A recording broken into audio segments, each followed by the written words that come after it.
Hai, Assalamualaikum warahmatullahi wabarakatuh. Alhamdulillah, pagi hari ini saya mau cerita tentang dua tipikal knock untuk face shooting dan mana yang umum saya gunakan.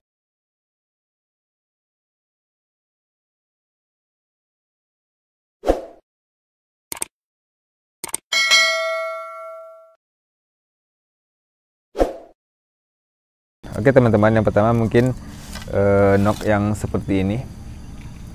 Knock yang memang sengaja dibuat lebih besar. Ini sengaja saya buat lebih besar, atau yang plastik dari pabrik ini lebih besar. Dan knock shaft biasa seperti ini yang cuman dari bahan kayunya itu sendiri, shaftnya itu sendiri yang dibuat cowakan untuk jadi knock seperti ini. Jadi mana knock yang lebih baik untuk face shooting dan mana yang saya gunakan.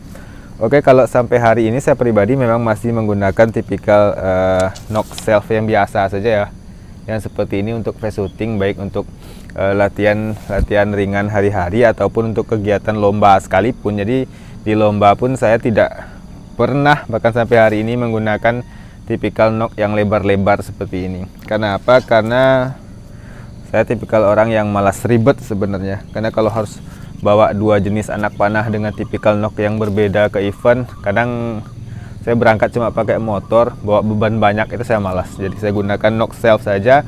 Untuk groundnya saya gunakan anak panah itu juga, untuk face shootingnya anak panah itu juga.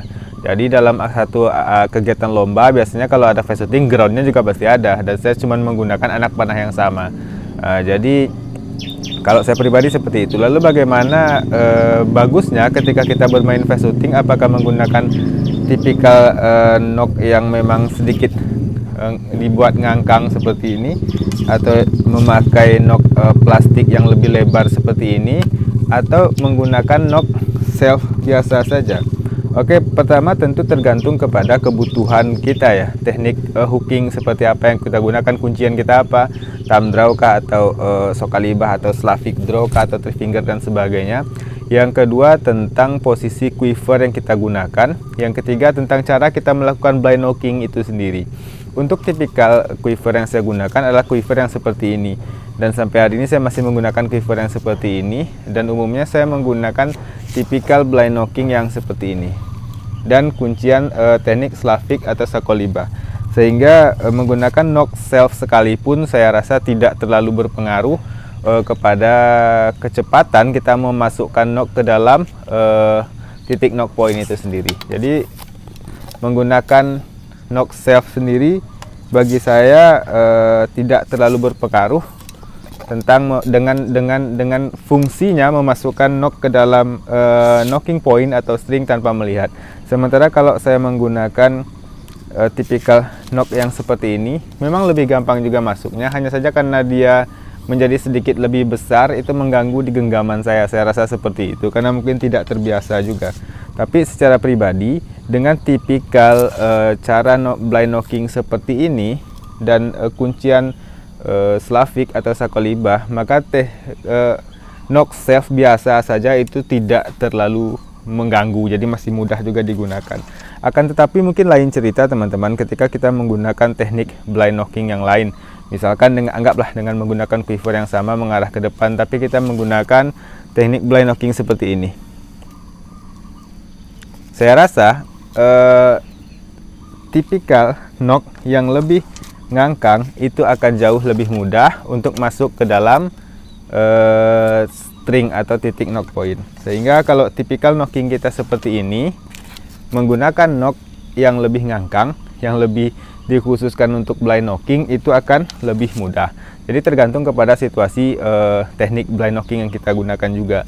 Jadi kalau tipikal blind knockingnya seperti ini, saya rasa maka knock yang lebih ngangkang itu lebih mudah, karena menggunakan knock shaft sedikit lebih susah masuknya. Atau juga mungkin bagi teman-teman yang pengguna back quiver seperti ini dari belakang, yang tipikal knockingnya seperti ini, itu juga menggunakan knock yang ngangkang itu jauh sangat membantu. Jadi kalau menggunakan knock shaft akan sangat susah ketika kita menggunakan back quiver dan memasukkan seperti ini. Bisa, cuman akan sering gagal biasanya karena knocknya terlalu kecil.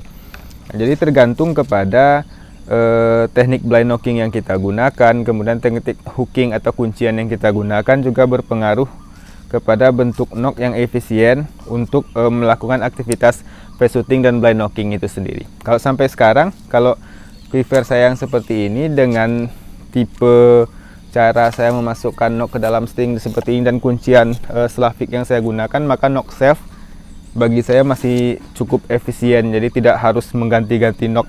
Itulah kenapa sampai hari ini mungkin dalam aktivitas event panahan saya belum membedakan arrow face shooting dengan arrow ground. Jadi arrownya sama aja, yang saya gunakan sama aja. Nah, jadi itu kurang lebih teman-teman. Mungkin juga ada juga yang tipikal orang ketika blind knocking seperti ini. Maka ketika dia ngambil seperti ini, dimasukkan seperti ini. Dan dia tarik dengan kuncian Slavic, maka juga fungsi knock yang lebih ngangkang itu juga sangat-sangat berpengaruh. Nah, jadi sekali lagi tergantung dengan teknik blind knocking yang kita gunakan juga akan berpengaruh. Atau mungkin teknik blind knocking seperti Mihei Cosme zaman dulu, dia masukkan ke sini, baru dia ganti kuncian, itu juga menggunakan knock yang lebih ngangkang, itu juga sangat-sangat berpengaruh. Ini seperti kunci teknik blind knockingnya Mihei Cosme dulu-dulu ya. Jadi diambil, dimasukkan ke telapak tangan, dimasukkan ke string, lalu ditarik. Itu juga berpengaruh kepada teknik berpengaruh kepada knock yang kita gunakan. Kurang lebih seperti itu teman-teman. Kalau saya pribadi, mungkin kalau ada yang tanya kalau saya pribadi gimana, ya saya masih menggunakan knock self sampai hari ini jika menggunakan teknik blind knocking yang seperti ini dengan kuncian Slavic atau Sakoliba. Tapi kalau ada video saya, mungkin saya menggunakan back quiver, itu biasanya saya menggunakan knock yang ini, yang ngangkang. Atau kalau ada teknik knocking saya seperti ini, berarti saya juga menggunakan knock yang ngangkang. Itu tergantung pada kebutuhannya dan alat yang digunakan. Atau juga kalau ada teman-teman yang lihat orang pakai quiver dari sisi sini, kemudian dia ambil, itu juga efisien menggunakan knock yang lebih ngangkang seperti ini. Nah, jadi mayoritas mungkin memang knock lebih ngangkang itu sangat berpengaruh kepada kecepatan kita blind knocking, kemudahan kita blind knocking, kecepatan kita face shooting. Tapi di teknik yang seperti ini saya rasa sama saja. Bahkan kalau saya pribadi lebih cepat yang knock self biasa, karena di genggaman tangan saya lebih pas, ukurannya tidak terlalu mengganggu di pegangan saya. Jadi kecepatannya ya saya rasa sama saja.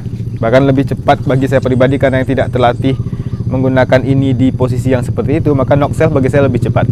Oke, sekian teman-teman tentang tipikal knock yang saya gunakan dan yang efisien untuk aktivitas face shooting kita. Semoga bermanfaat. Assalamualaikum.